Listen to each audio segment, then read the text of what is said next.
We're getting. Welcome to the Sherry Andrea Show. Your host, Sherry Andrea, brings her listeners interesting discussions and topics related to spiritual development, metaphysics, and energy work. Often referred to as a psychic empath, she is also a healer, personal development coach, author, and specializes in teaching advanced techniques in the law of attraction. Welcome, and here is your host, Sherry Andrea.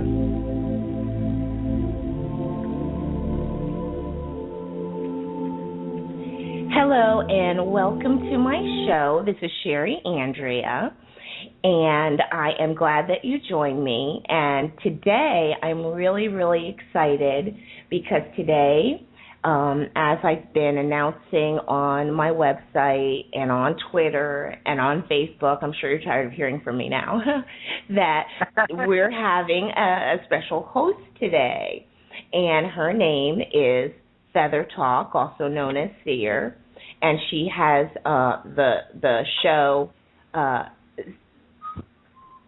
Seers of the Soul. Hold on, I've got something weird going on. Okay. I don't know if do you hear that? No. Okay. There's actually, what I just said is actually playing in the background. Okay, well go up to your room, and it may be your default player plan. No, I don't see anything on and playing. Okay. I don't know what's going on. No idea. No. We'll just go with it. If it's probably spirit just playing. Okay, I'm going to turn all of the music and audio clip. Okay, yeah, it's still playing in the background. I have no idea what that is, what's going on. It's probably spirit. Yeah, I guess so, because it's like, okay, I'm going to try to ignore it as best I can. So, as I was saying, we have, and the name of your show is Seeker of the Soul. No, Seer of the Soul. Seer of the Soul. I'm sorry. I'm listening to myself okay. talking. Seer of the Soul. And what interested me so much, and one of the reasons why I contacted you is because you do really interesting things communicating with animals. And also feathers as well. Yep. Stones. I read feathers. I read stones. Yes. And I really felt that my listeners would really enjoy hearing from you and all the experiences that you've had and from your perspective, because so often we hear from people. And so often we do hear from people who have clairaudience and clairvoyance, but this is really unique. Not too many people talk about this. So can you tell the listeners how you originally realized that you had this ability going on, or if you've had this ability all your life? I've had it all my life, but it only really got brought into the really limelight when I met my Cherokee elder, and he brought a lot of it forth. In other words, it was like stepping into a whole new dimension of seeing, because I knew I could hear, I knew I could see, but for him it was like, okay, let me pick this up, and what do you feel from it? And what he was doing is teaching me actually how to hear the stones, how to hear the feathers, what they have to say, how to hear the trees when they talk. So it was a totally new journey for me to walk. Wow. And I walked that journey for over 28 years with him. And that's what I was going to ask you. How old were you when you started? Oh God, honey, I'm old now, and see, grandfather has been passed over to spirit world now for some years now, and so I know I walked it for over 28 years with him when he was here on physical. When he was here on physical world, you know, we walked, taught children, we did classes with children. Being Native American, we brought all the Native American in, you know, the Cherokee, we brought the Yokuts, the Cree, all different types of the Native Americans we would bring in. That is so interesting. Oh, yes. And then I built a 5-foot, we had a Christmas parade, and we were going to do, life-size animals on the float for people to see, and the elders were up on the float with the lodge. And so I built a life-size bald eagle with a wingspan of 5 foot, on each side. Yeah. 5 foot. Wow. A huge eagle. And I hand feathered that baby all the way down to hummingbird feathers. I had to paint them, and I had to put them on this bird. Oh, that must look amazing. Oh, it was absolutely amazing. We had an elk. We had coyotes. We had more fun doing that float. But it was just the experience of getting out, getting the hides, formatting, taking the welded wire and formatting these animals and getting them ready for the float, you know. Wow. And that.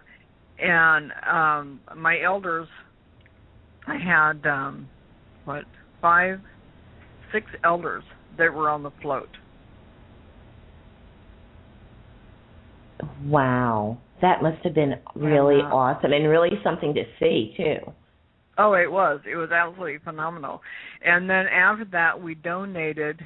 See, we also had a life-size buffalo on there with her white calf. So that was a lot of fun making.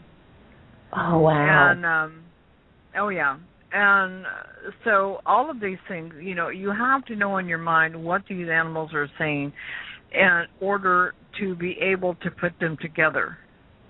And one of my elders, Jimmy Addington, he had a buffalo, and so we would go over there. Orneryest little bugger in the world, this buffalo was. Just ornery. And he would always teach us a lesson when we go over there. And Jimmy would go in the pen with him, and I'd stand there and I'm watching, and this buffalo, he would just rear his head at Jimmy like, "I dare you." Oh, wow. And Jimmy, you would see Jimmy and him having an attitude conflict here. Oh, my goodness. Jimmy, this poor elder, and here's this big buffalo, and I'm just sitting there thinking, oh, that buffalo's going to run over you. And Jimmy said, you have to come into it with the intent that this animal and you are on the same level. As long as you come in there knowing that you're walking the same level, the animal is not below you, it's not above you, but you are both walking the same journey, you're going to be able to communicate. And that's one thing that Jimmy taught me, that communication. Open the door to communication with the animals. Wow, and that's so true. I guess that's so true because quite often as humans, we do think of ourselves as above most animals. Yes. And so, I can imagine how that would open it up if you changed that thinking. Oh, well, getting that pin with that buffalo definitely changed it up. Oh, yeah, I can imagine. A lot of fun. Did he have to convince you several times, or did he only have to ask you once to come in to the pen with the buffalo? When an elder asks you to do something, you never say no to an elder. You just do it. For those of us, now obviously the listeners from that, it's obvious that you have a Native American background, but for those who are listening who don't understand the Native American background, and did you grow up in a Native American background? I did not. I was adopted.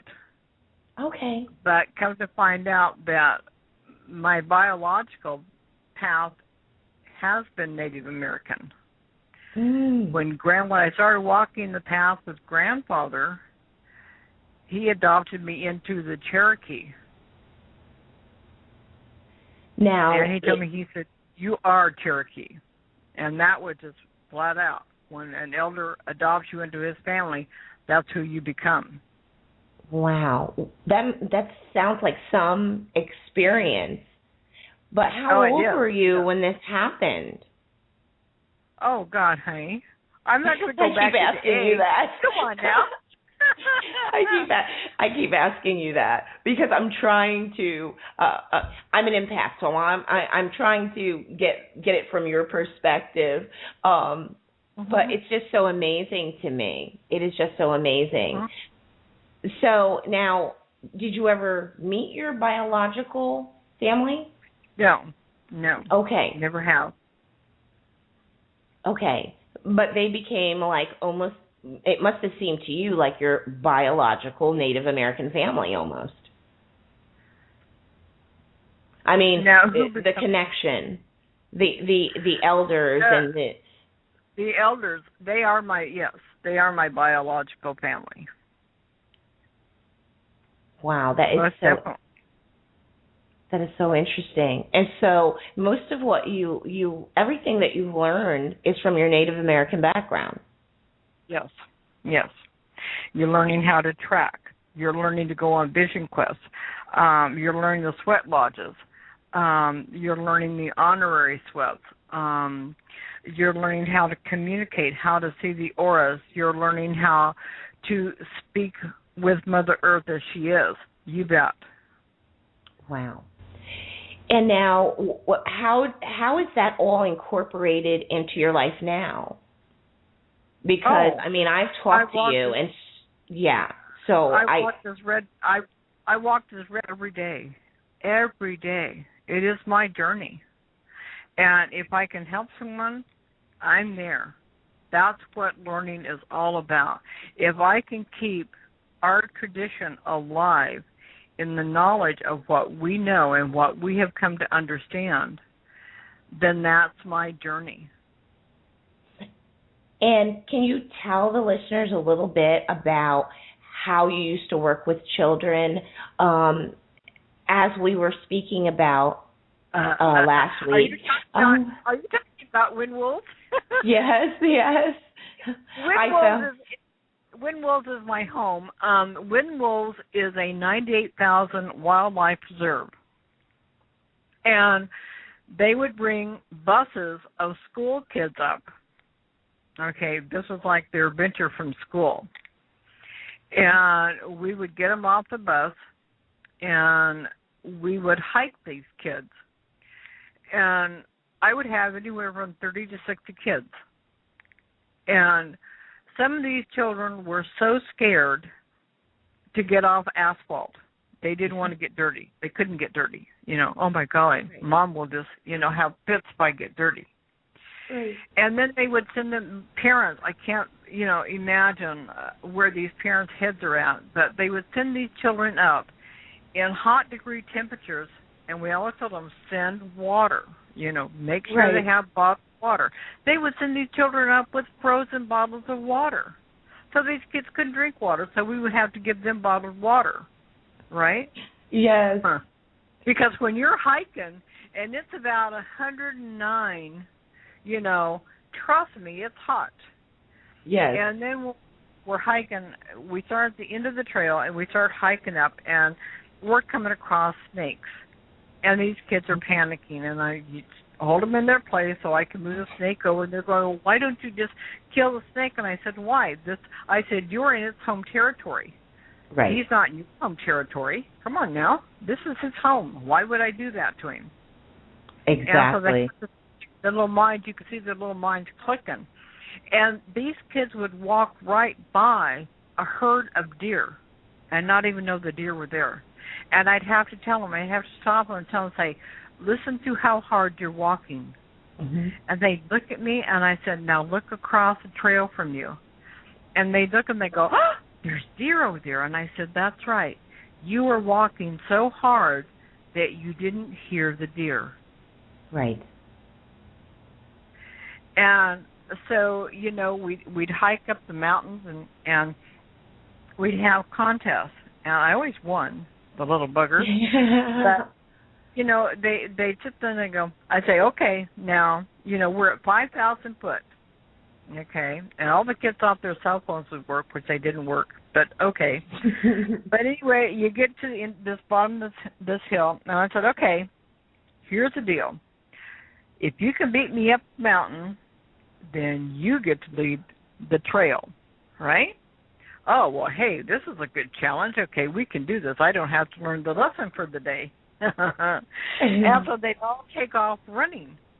Well, I just take it at a slow, steady pace, and I'm walking up the mountainside. And all of a sudden, halfway up, you're seeing all these kids over to the side huffing and puffing because they can't get air. Right. Because they don't know that you're going up, and you're already at 5,000, and you're still going up a steep incline, and the oxygen is thinner. Right? So you're not breathing, you're not taking in as much. It's so funny. What a great lesson as you walk by all these children laid out on the side trying to catch their breath. Yeah, I'm walking by them, and I'm just watching them, and making sure they're okay. And I get up to the top, and I said, okay, guys, what's up? Where you at? Come on. I'm here. Where are you guys at? And so they're just kind of laughing. They're looking at me like, how'd you do that?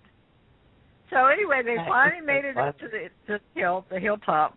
And we go, hiking on. And, we're watching different birds. And the owls, this one, we've got this 500-year-old cottonwood tree that's up on the preserve. Yeah. And every time we go over there, this big, beautiful owl comes swooping in. And it's absolutely gorgeous. And the kids, the wingspan, especially if the sun is in the right direction, the wingspan shadows, and it looks like this huge bird, which is a huge bird. Right. But the kids, extra huge, right? And these kids all of a sudden got their hands over their head and they're ducking because they think this bird is going to land on their head. Oh, that's so funny. I'm telling them, I said, all you got to do is look up, look up, look up, look up. And this owl is just standing there just looking at them like, okay, I'm here, now what? Oh, my goodness. That is, this is teaching, the best way to teach awareness. Well, yes, it's teaching children wildlife. And then we took them up to the one corner, and I said, okay, now we're going to travel along the basin line here, and we're going to watch for mama deer to come down. Because we had to be watching her because she was pregnant with twins, okay? So we actually watched, and I let the kids stand back to where she would come down between the mountains, and she would come down to the edge of the lake down there, and the kids could see her. So we kept a check on her all the time, and they kept a journal of how many days that she was pregnant, and when she had her foals, or were they boys? Were they girls? What were they? Right. So we had to get up closer so that we could see, Right. But we always want to make sure, that one of the mountain lions didn't get her or whatever, So everybody was, all the people that worked up there were always on the watch out for her. Oh, that is so sweet. Yeah. So, and the kids got a big kick out of doing a journal on this. And I even had one child that was such great artistry, he would draw her. And it was just absolutely fabulous to watch this child, develop his artistic abilities out there in nature. Yeah. Just absolutely wonderful. Oh, that sounds so wonderful. So wonderful. And I do remember when me and you talked about it and you mentioned the bottles of frozen water. I laughed. Yeah. Because I learned that lesson the hard way when I sent my son to school on a hot day with frozen water, and he came back mad, and he said I couldn't drink the water. So I learned that lesson the hard way. I laughed because I knew exactly what you were talking about. Yeah. And, it's so hard. And one little boy, he was so panicked. He was all dressed. He come up there all dressed in white. Of all things, to be dressed up. No. Okay, and he was a little Japanese boy, just as cute as a button. And he said, I can't go in the dirt. I can't. And I said, why can't you, sweetie? And he says, because my mama will be mad because why get dirty? And you can't leave him there by yourself, right? Right. The only option I had was to carry this child. Oh. And I carried a hike with this child. Oh, wow. You know, and they learn what the burrowing owls are in the side of the mountain. They learn what these owls eat, you know, because we're going to the mountain, and I hadn't looked down the ground. I said, now look at the bones. What are these bones of? And they're going, ooh, these are mice. And I said, yeah, this is what the owls eat. They learned They learned that the bear tear down radio towers because the bear didn't like our radio towers. Oh, I can imagine when they saw that and they saw the strength of the bears. The strength of these bears, and these kids are going, they're looking at me and they're going, where are the bears now? Yes, and I said, I don't have any idea. I said, they're around here somewhere. I said, trust me. I said, they're more afraid of you than you are of them. But if they happen to come up, I said, what you need to do is don't turn around. Never turn your back to a bear. I said, what you're going to do is keep very calmly and just step backwards. Just start walking backwards. Okay? Exactly. And that's what you do to the bear. So this is something else, you know, a learning lesson in wildlife. What do we do? And then they were up there for the elk roundup. And the elk roundup was, oh, my goodness. It's when we get all we herd in all the new elk, the babies, the moms and the babies and that. And they have to be taken over to a different part of the reservation. And, oh, my golly, these are huge animals. Wow. And the kids got to see that, and they just, you know, I mean, it just things that a normal person, an everyday person, doesn't even think about. Exactly. You know, so true. And these kids go home with memories that, oh my goodness. And even my kindergartners, when I get them out there and they're fishing for little tadpoles, there was the cute little boogers out there in the water fishing for tadpoles. We had more fun, you know. I can only imagine. What a great experience. I did from kindergarten up through high school. It was absolutely fabulous. And were the younger children more open to it and more adventurous? You know, I think they all were adventurous in their own way. Mm-hmm. They all were. You know, if they've got somebody that can talk the story to them and tell them about this 500-year-old cottonwood tree, and they ask, well, why can't we take the feathers home? Okay, well, here's the answer to that. Because another bird may come in and use that feather for its nest. Right. So everything that's on the reserve stays on the reserve because this is the animal's home.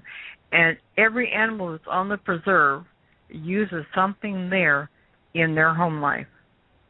Exactly.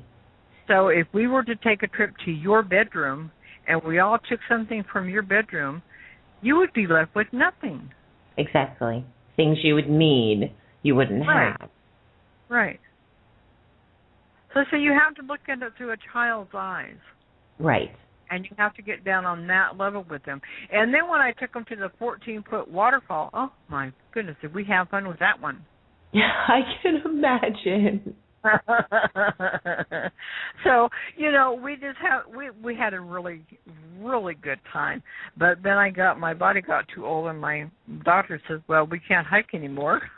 Because your hips are not in good shape and your back's not in good shape. Exactly. So, some of us have a hard time walking on a flat surface. Oh, yeah. And so, you know, because I still go up there, you know, but I just don't teach the students. And I still have students to this day that get a hold of me. Oh, that's so sweet. Yeah. So it's awesome. I mean, I've done a journal on some of the children, you know, and what their life was there at Windwells. And Windwells is such a beautiful learning center for kids. Now, are they still doing it? Yes. Okay. Oh, yes. Yes. I'll have to find information about that and put that on my website. So, for people who are interested in it and, interested in having their kids possibly go there, I mean, because that's a wonderful experience for the kids to have. Dynamite experience. For kids that's never seen poison ivy. Oh, my golly. Yes, we take it over there and show them, this is what you don't want to get into. Exactly. Because it's going to make you itch. I can remember poison ivy days. Oh, yeah. And they've never seen it before. But at least now they have a memory of what it is. Exactly. Now tell me how to count. Oh, they know how to count the rings of life on a tree. Exactly. Yes, you were saying that, and I thought that was so interesting how you teach them to do that, because I, in a rough kind of manner, tried to tell my son about that one day. It's absolutely fabulous. See, that is amazing to me. And then up there we also have the caves up there that is within the Santa Barbara Museum now. They had to rip the cave off because too many people have tried to take, it's called the Painted Caves, and these caves are over 5,000 to 7,000 years old, and they were just found, and when I went in there, I laid down to take the picture of the painting up on the ceiling of the cave. Absolutely beautiful. And then I set up, and I could envision the whole tribes coming through, because Windrolls is part of the Trail of Tears that comes down. Okay. So this had to be a medicine man that absolutely went up there and painted on the caves. Wow. It was an absolutely beautiful story. And then they found another cave where they opened up, and they actually had woven baskets inside, still intact. Wow. Now, when you go in these caves, because different things speak to you. You hear everything. Well, what did you hear when you went into the cave? When I went in there, I actually got the vision of the tribes. I could look down and actually visualize the whole setting of the tribes sitting there. Wow.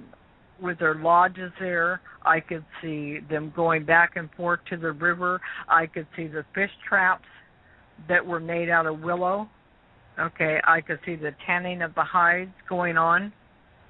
So, I left a gift of amethyst in that cave, because that was a give back for such beautiful visions that they allowed me to see through their eyes. That's wonderful. Well, can you talk more about when you, even earlier on your radio show, I was just amazed. First of all, I loved learning about all the crystals, the new ones that I'd never heard of before. However, I was just amazed at how the crystals communicate with you, how the crystals speak to you. Oh, yes. The stones always, they speak to me. And so many people will, if I'm doing a show, if I do one of the rock shows, my girls will always talk, always. And if I'm doing a reading for somebody, it's like, oh my goodness, okay, this one over here is talking, or I have to reach up on the shelf because I hear one up at the top talking, or maybe one back down the box, or but the stones are always talking to me, and they always have something to say. And now let me ask you this question, because when we were on your radio show and you had a person call in, now of course I wasn't surprised by this, because almost before they got the question out, I was almost ready to answer them. I was almost ready to say, no, that's not what we have going on here. But let me ask you, okay, you may do readings of stones, feathers, animals. However, what are you mostly getting?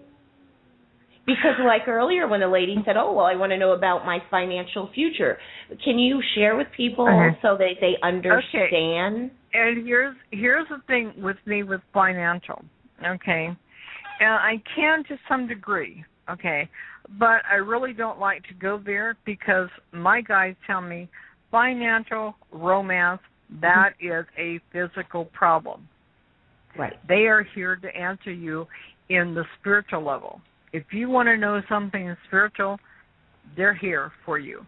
They're here to guide you on your journey, but they're not here to climb in bed with you to find out about your loved one, and they're not here to go to knock on a job and fill out a resume for you. Right. And that's the simplest way I can put it. Right. And that's what I'm always trying to communicate to people, that Spirit is most interested in those things that affect our spiritual advancement. Yes. And that I always, when I talk to people, I always, most of the time, I'd say probably about 95% of the time, I will have a loved one that will come through. Okay, so you will get, even with the reading of different things, animal stones. You also it ties into. Sometimes it depends on if there's a message, and I hear Spirit. And I'll tell you, I was here on Blog Talk the other night, and I was in a room just listening to the show, and Spirit started talking. And I mean, this Spirit was using every energy that it had to communicate. And everybody in the room was hearing noise, okay? And so I finally sit there, and I started tuning into this energy, and it was a male. It was a male energy that was talking in this room. And he was looking for his daughter. I got his name, I got the age of his daughter, and I got that he died from heart problems. Mm. But nobody in that room wanted to acknowledge that Spirit. Right. And so I had to back off, and I had to leave that room. Right, because the Spirit's energy was so strong. It was very strong. And when spirits push their way in like that, it's a definite reason why they're coming through. They have a very important message coming through, you know, and they use up all of that energy pushing and pushing and pushing, just wanting someone to hear them. Right. And so I typed out what I felt, you know, what I was hearing in the room. Right. But everyone else was kind of, they were hearing it energetically. They were hearing noise and various things. Yeah, they could hear the noise, and it was very, very loud. So it was just like somebody, you know, just like you were saying, you were hearing that echo. Well, that's what it was, but only make it about 4 times louder, and that's what we were hearing. Right. And it was like, oh my goodness, you know, let me tune into this energy. Right. And I mean, to me, that is like normal because I'm used to that. And I remember when I first started asking people, you know, does anyone else hear noise? You know, and because I'm like, I don't know if it's just me, what I've got going on, but whenever there's a spirit present, I mean, you know, I may hear a noise. You know, it may be a noise to my left, noise to my right. It might be a noise in the kitchen. And I can tell where they're standing at because they're making it, and it's a unique sound that you can't pinpoint and say, oh, it's the curtains making that noise. No, it's unique, and it's created by them, and it is physical. And it can be very loud. It can be very loud, yes. And then I've had some that come through that are very, very shy. Yes. Okay. And all of a sudden I'll see them. I physically see them coming through, but they'll stand back until they feel a little bit better about coming through. Okay? Right. Until I make that really good connection with them. And then it's like get that point out there. I want to say this, and this, and then I'm done. Exactly.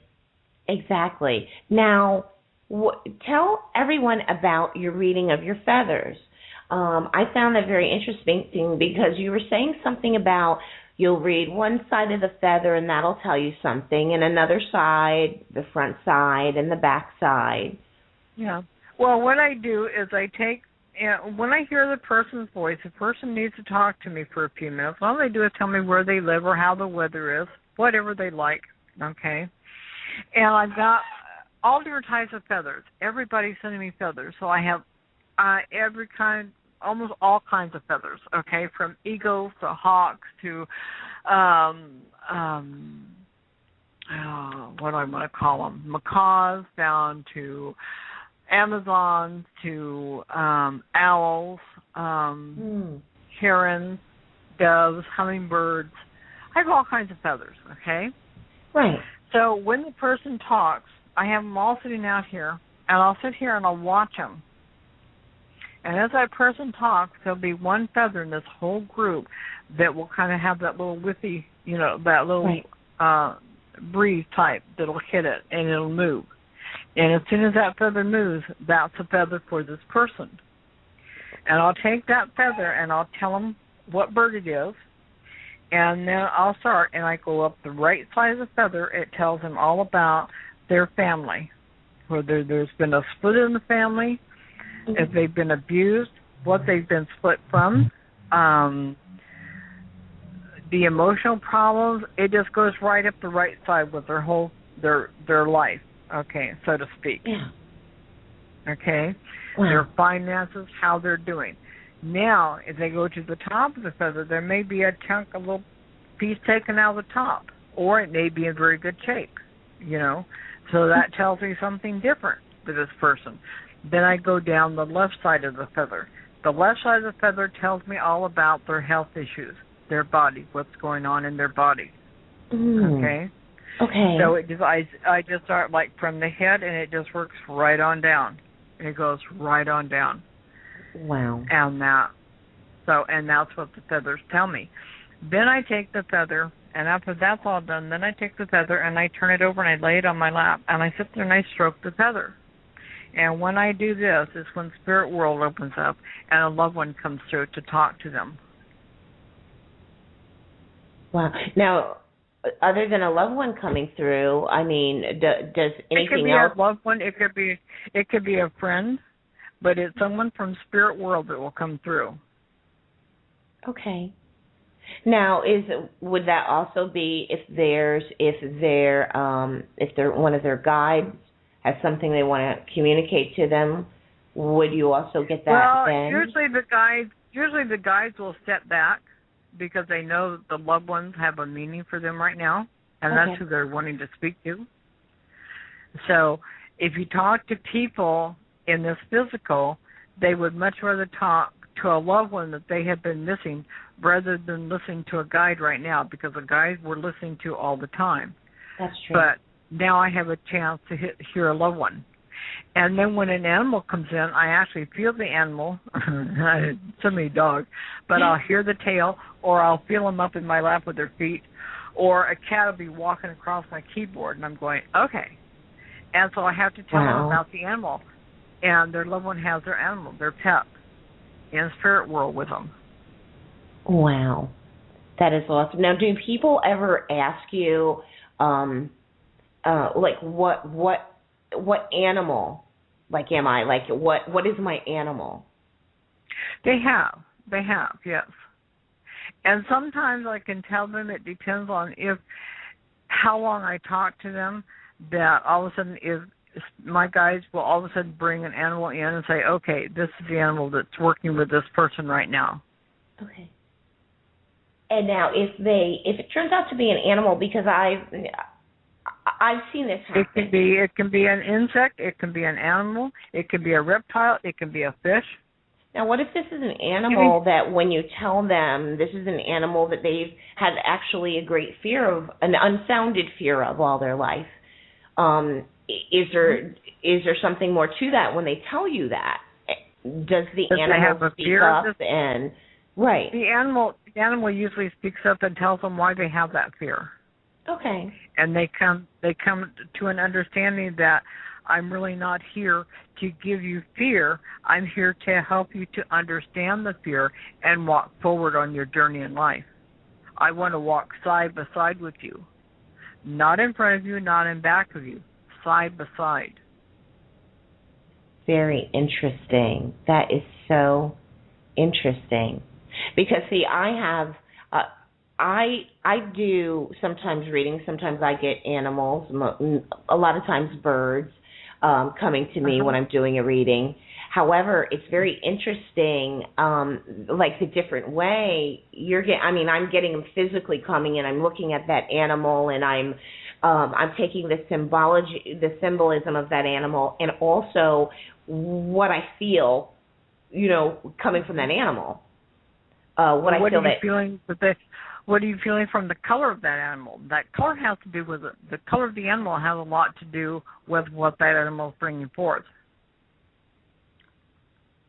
Okay. Well, in some animals, I find that so in easier other words, than others. So let me give it to you this way. Maybe I can explain it to you. See if you've seen a monarch butterfly, and you know the monarchs are orange and with black, right? Okay. Right. So what does that orange stand for? Balance. To me, orange means balance. Okay, but it also has to do with your sacral chakra. Yes. So that tells me that person has a lot of emotional problems going on. Yes. And that's what that butterfly would signify to me. You need to let go. And it's saying, let the freedom of the wings of this butterfly, let this butterfly take the emotions and ride it to the winds. Yes, and that's very, very similar to what I do. However, I think I haven't been reading other than certain things like dragonflies, butterflies, the cardinal, whether it's male or female. Though most instances, that's when I'm paying attention to the color. But that's very interesting that you said that because, yeah, it's true. I don't always pay attention to the color. Right. Pay attention to the color because the color is going to lead you down the path of where this person's at. Very interesting. And that's why we're shown the animals in the colors that they are, just like the dragonflies. Okay, look at the color of the dragonfly. Are you seeing the blue ones, the red ones? Are you seeing the gold ones? Yes. And that tells you where this person's energy's at. Okay. What part of this energy this dragonfly is going to work with? Exactly. And I see we have quite a few people in the chat room. If anyone wants to call in right now, the call-in number is 714-816-4750. So if anyone would like to call in, if you have a question to ask related to anything that we've discussed, the elders, one thing I'd like to ask you now is, because and this was one thing that was like so on the forefront of my mind that I was like, Sherry, don't forget. We talked about you did a class that we discussed where you did drumming, and what else did you do? I can't remember. What was this class called? What you're talking about is what I did here on Blog Talk, and I've done it 3 times. And I believe the one you're talking about is the healing circle of the animals. Yes. And this is where I have, when I do the circle and the people come in, I do it just like we would do ceremony. Everyone enters from the east, okay? The circle is saged. The people are saged as they come through the circle. They travel around clockwise, and they sit, okay? And then I call in the elders. The elders are always from the north, which comes in from knowledge and wisdom. Okay? And people usually, when I do these, I've had them feel the elders. I've had them, when I do it here in the physical, or here in my home, I've had them absolutely feel the elders touch them on the shoulder or hear them talking. Okay? Wow. So the elders come in and stand. And then I'll sit there and I'll ask for the animals. And one animal at a time will come into the circle and will stand. And I'll visually see this animal, and I'll wait. And the animal will actually go to a person's name that's in the room and will highlight that name for me. They'll lay beside that name. Okay. And it's that person that gets the message of what that animal has to tell them. Wow. That is so awesome. And now, are you planning to do this again on your radio show? Or do you do this periodically? Yeah. I do this periodically. I haven't done one for quite some time. I've only done it 3 times since I've been here on Blog Talk. Oh, but I will be doing it again. It's about time you do another one. So, you need any help getting it started so you can do it, just ask me. Because I told you, I was like, I have to do that. I have to be involved in that. Because, everything that you do is just so amazing. And do you spend a lot of time helping people? Do a lot of people contact you for help? I have a lot of people that contact me, yes. Yes, I do. And now, do most of these people, is this generally, are they being guided to you to help just with that one problem? I will tell you this, that I actually had one hunt me down, actually tracked me down from Blog Talk, to my front door. They tracked me from Blog Talk to my front door. I was absolutely amazed. And we've become very good friends, That's great, and that's some tenacity. Yeah, absolutely amazed me. And but it all it came together because of the powwow that I was going to. And they heard the word powwow, and they're going, she's got to be here. So they tracked me down, and because I'm in elder status, when I go into the powwow, is I'm seeing everybody at this time. You go and you talk to everyone, and that. So it's a wonderful gift.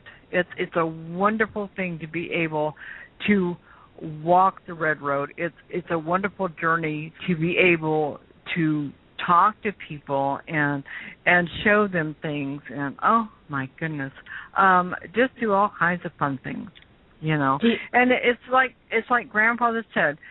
And he made me make this promise to him. He says, never let our tradition die. Right. And so if I do anything at all, if I can extend a hand out to somebody, that's what I'm here to do. Wow, that's awesome. Now, do you feel like the majority of people that come your way have been guided to you? I do, yes. And now I'm sure you've had with so many people because I know I have that experience also. I have a lot of people who are guided to me, and then I also have ones that really they're not exactly guided to me, but sometimes people they're trying to get out there and grasp on something that they're not ready for yet. And so I also have that experience. So I can imagine also, because what you do and who you are, you're just so interesting that I can imagine for that reason even you attract a lot of people. So I can imagine you also have a lot of people who are coming to you who aren't quite maybe ready for what. And that's what my classes are about, And it's like we say, there is no right, there is no wrong, there just is. Right. You will walk the path when you're ready to walk the path. Do you understand that? Exactly. When you're ready to open, I'll help you to open. But you're the only one that can walk this journey. I cannot walk it, without you. I can't, You need to be step in step with me. You need to be willing to accept what comes forth to you. Exactly. Because once you're opening up to the guides are going to put teachers in front of you. They're going to bring teachers to you. Exactly. It's like you don't have to search them out. They're going to cross your path in one way or another. Every teacher does. Yes, absolutely. Absolutely. And now, can you tell people what your website address so that they could go to your website and read more about, the elders, everything that you do? Yeah, it's www.seersofthesoul.com. That's where you'll find me. And yes, and I've checked out your website. I love your website. It does. It has such a great feel to it, and it really does. I mean, the first page I hit on your website, I had already read your information on all your information on Blog Talk Radio. So I'd already seen that you were Native American, and you were talking about the elders. When I hit the first page of your website, you can literally feel it. You can feel the energy of that.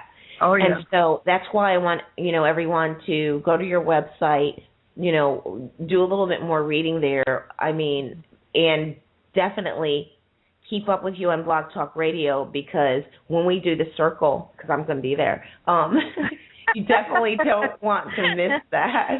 Yeah. And I know that Leanne, Angelique Cope, bless her little heart, she's wanted me to do some classes on astral travel, because a lot of people don't understand that if you don't close yourself, if you don't put the protection up and you leave yourself open, people that astral travel can come right into your energy at nighttime. Right. And they can do some pretty terrifying things. Right. Exactly. So, and people need to be aware of this. Make sure that your energy, that you are very well protected. Your family is very well protected, because you don't want people to be able to astral travel into your energy field. Exactly. Okay. And that is one of the last things I do before I go to sleep. Is I put the protection around me, my son, and the house. Right. And I'll tell you, things got a lot easier. I mean, I noticed you can notice a difference. You notice a difference immediately. Yes, you do. Yes. And there's actually a caller on the line. Let's take this caller, and let me see if I can do this. Hello, caller. You're on the air. This is Sherry. Do you have a question? Hello, can you hear me? It must be Blog Talk. I think so. Hello, caller, are you there? Okay, well, I'm going to... I put it back on hold in case they just wanted to be there and listen, so I just put it back on hold. Okay. Lately it's been, and I said this on the last couple of shows, I said, I've noticed the last 2 or 3 weeks, there's technical issues all around me. Well, what you need to do is go to Blog Talk tomorrow at their Wednesday class. Yes. Blog Talk has one every Wednesday, and John Sweet's there, the owner of Blog Talk. Okay. I'm glad you reminded me of that, because I almost forgot. Tell them it's at 10 o'clock tomorrow morning, 10 o'clock Pacific Standard, my time. We don't want to get into the Pacific Standard, Eastern Standard Time. I was about ready to change my show today, girlfriend. Oh, my goodness. I know, and I'm sure everybody saw that, on my website, and then when I kept posting, I posted on Facebook, and I said, hey, look, the first time was right. I said, I'm just having a little, just ignore me. I'm having a little bit of trouble with my Eastern Standard Time, Pacific Standard Time, and my math. But I'm sure everybody got a kick out of that because I just couldn't seem to get it right. I was like, I had it right the first time, and what I did was I second-guessed myself. Right. And then I'm sure I confused everybody. So that's why within the last, 2 hours, I kept, posting it out there. Hey, look, this is the real time. Don't miss it. Well, there you go. See? So you got it right. That's okay. You got it right. Hey, that's what matters. You eventually get it right and get on the air at the right time. If you're supposed to be there, you'll be there. Exactly. Well, I always figure, okay, well, if I put it in Blog Talk Radio right, they'll remind me. Yeah, there you go. See. And now, when do you do your show? I do my shows on Thursdays and Sundays. And for any of you wanting to find her show, you can go, I posted it on my blog, so both your links, your website and your Blog Talk Radio link is there. So if anyone's looking for you, they can just go to SherryAndrea.com and they'll see it. They'll see the two links so that they can easily find you and hunt you down. Well, I have to laugh because I'm really not a computer person. I do good enough to get on this thing and get off. I'm telling you. Oh, I thought you were doing excellent. I can do anything. I can do anything with the stones. Right. Feathers. Hey, I'm good with. But computers. And they said, kids make you have gray hairs. Trust me, get a computer. I Kids know. are nothing. Kids are nothing compared to a computer. I know. My computer may not be talking to me, but I'm talking to it. And it's usually me going, what are you doing now? Oh, everybody laughs at me when I get talking to the computer because I'm going, all right, okay, what are you doing now? Why are you taking me to Yahoo when I'm supposed to be at Blog Talk? Yes. Hey, now, has Spirit ever done anything with you when it comes to, I used to have this happen. No, when it came to, would a certain website or, ever just come up in the browser window on your screen? I used to have that happen to me all the time, and I just figured, and it was usually when I was a member of this forum, and we would get together on certain days to do like meditations together, healings together. I would notice when it was almost time, and it happened to me a couple of times, it was almost time, and my browser window would pop up, and it would go into the website.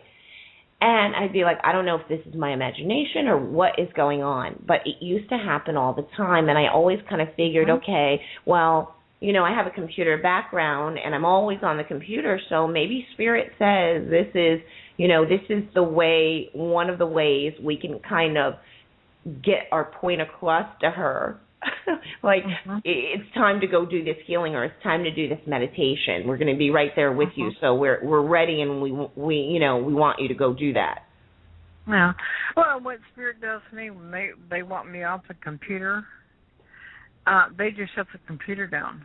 I have an option because it won't come back on. Isn't that interesting? Yes, that is. I could hit that on button, and that computer will just sit there, and it's just a black screen. I'm going, okie dokie. This means I must go do this. And I do the same thing. With the cell phones too. Oh yeah, cell phones.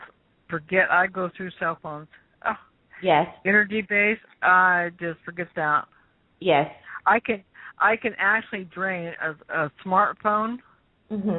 Yeah. I had to go back to the regular small phones because I had a smartphone. Right. And I use that and I would use it just once or twice, probably once a day. For maybe not just a few minutes. Talking. Right. And I didn't use it because I never searched the web with it. Never did anything with it. Right. But I could drain the energy on that cell phone a day. Yes, exactly. Exactly. And drain the energy. I can drain the energy on those smartphones in a heartbeat. Yes. And I said, "Oh, this is ridiculous. This is ridiculous."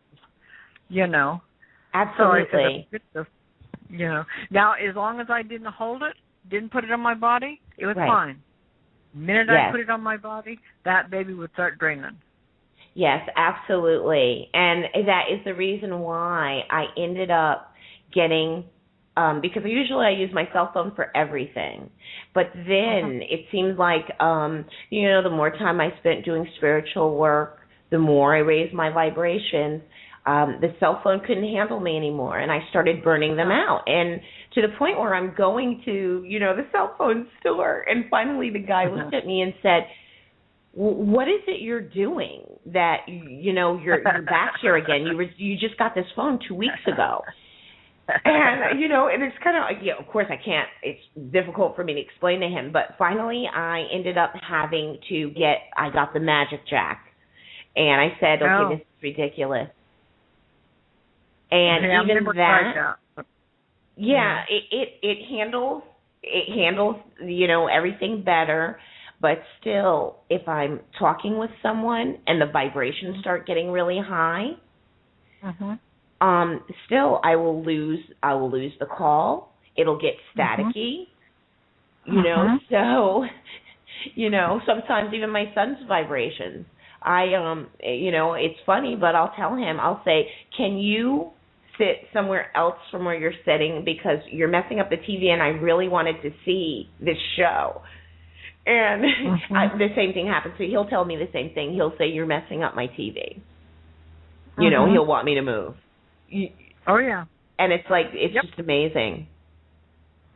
Oh, yes. I know that one.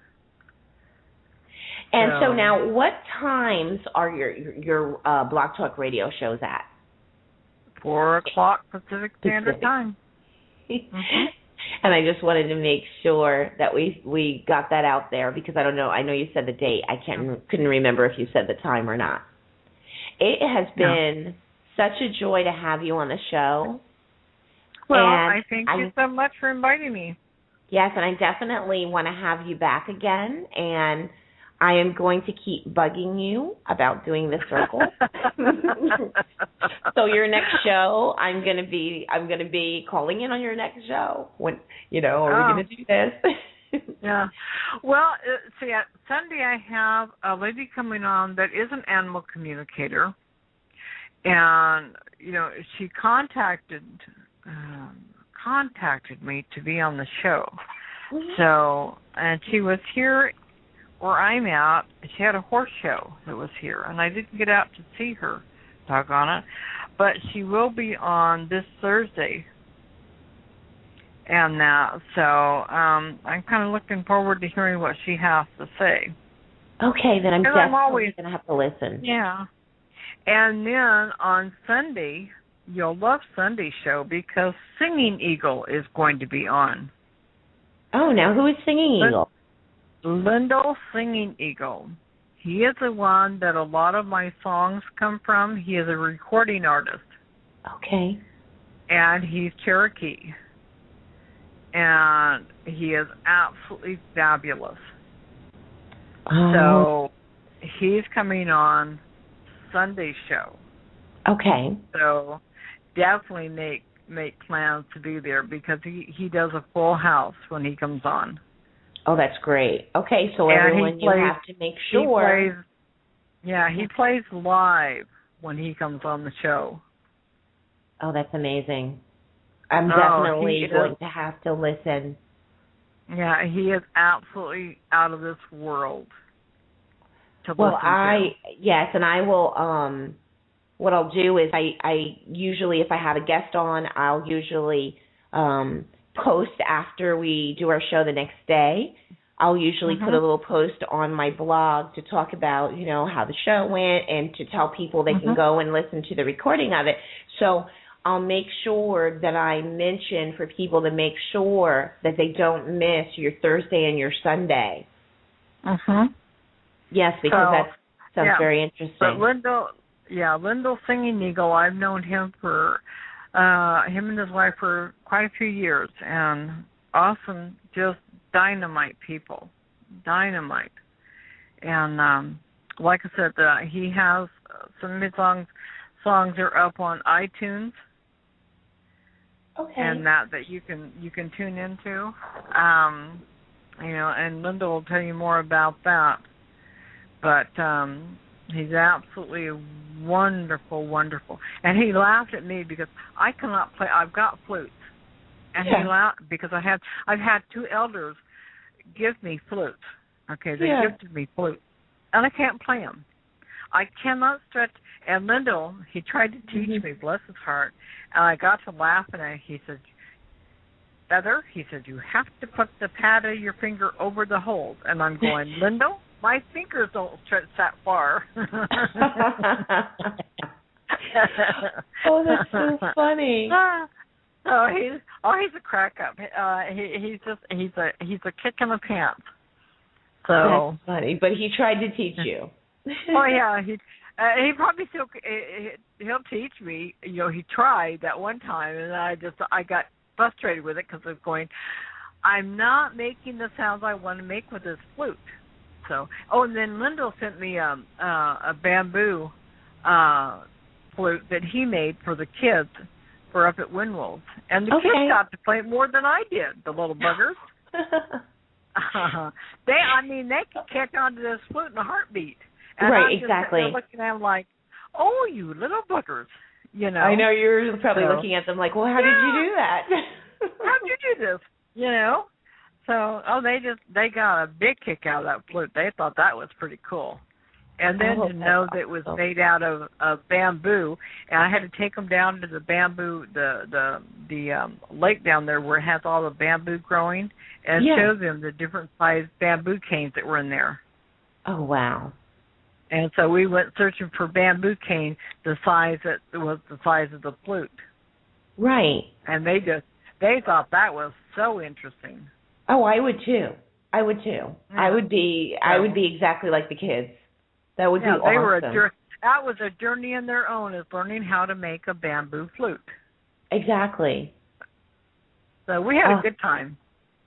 Oh, it would be so awesome. I'm in Florida, but it's too bad I'm not a little bit closer to you. I'd be one of those tracking you down. Yeah, I tell you, I got to laughing, and all of a sudden I got this knock on my door, and I'm thinking, okay, and I went to the door, and I'm going, who is this now? And they told me, I'm going, oh, for goodness sakes, So I was real tickled to see them. That is so interesting. It was a lot of fun. I'm sure. I mean, and the memory of it, and the two of you are friends now. Oh, yes. Very good friends. See, things happen for a reason. All the time. The time. So well, I thank you so much for blessing me with being a guest host today. Well, I'm very honored that you asked. Oh, no, I was excited. Well, I told you. I was like, I can't wait for the show. I'm so excited. and it's been wonderful, and I enjoyed listening to your show earlier today. And everyone, you have a big list of stones that you have to get now. Yes, the conversation about stones, and my list got longer and longer and longer, and I was like, oh my goodness, I spent all my money. I spent all my money, and an hour hasn't gone by. Yes, I do. I have some wonderful stones that you've given me to get, and I'm very excited about starting to try them in combinations with each other. Yeah, huge light bulb went off for me when you began talking about that. Like, why didn't I think of that? But yeah, I can't wait, and I will keep you posted, with my experiences from matching up these stones together. Well, good. You just let me know, and if you have any questions, don't hesitate to get a hold of me. I won't, and I thank you so much for joining me, and I thank all the listeners and as well as those who are in the chat room or were in the chat room. I appreciate everyone coming. Don't forget that you can go and listen to Sears' earlier show that she had that was all about crystals. It was awesome, and if you're interested in crystals, you really need to go to her. It's blogtalkradio.com/feathertalk. It's Feather TK? Okay. It's TLK, but I think it's under Sears of the Soul, honey. Hold on. Let me pull you up real quick just to make sure I give it out right. Hold on. I'm gonna do a little computer thing, see if it cooperates. Oh, good. So far tonight, technology has cooperated so far, because usually I'm trying to get on the show, power's going off at the wrong time, and everything's happening. Okay, so here we go. It the exact link is seersofthesoul.com, and on Blog Talk Radio, blogtalkradio.com/FeatherTalkTLK1. So Feather TLK1. Mm-hmm. And thank you all for listening, and I look forward to speaking with you next time, Thursday, at our regular time at 10 p.m. Okay, sweetie. Okay. Well, you take care. Again. You too. Bye-bye. Bye-bye.